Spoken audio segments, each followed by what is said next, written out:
Beszel is a lightweight open-source server monitoring platform built to provide real-time infrastructure observability with minimal resource usage.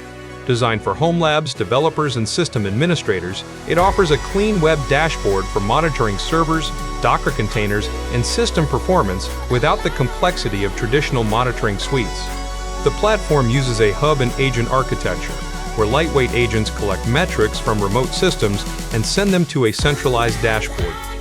Beszel tracks CPU, memory, disk, network, and container statistics, while also supporting hardware monitoring such as SMART disk health, GPU usage, and temperature sensors. Built-in alerting helps administrators stay ahead of issues by notifying them when critical thresholds are reached.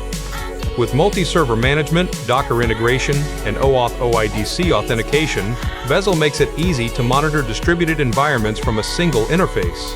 Designed for Docker deployments and modern Linux infrastructure, Beszel delivers powerful monitoring with a minimal footprint. Its simplicity, performance, and extensive system insights make it an excellent open-source alternative for anyone looking to monitor servers, containers, and self-hosted environments efficiently. If this breakdown helped you understand the architecture behind the code, do me a quick favor. Hit that like button. It's a small click for you, but it's the primary signal that tells YouTube this engineering content belongs in more developers' feeds. We're on a mission here at Blueprint Bytes to simplify the most complex systems. To join the build, hit subscribe.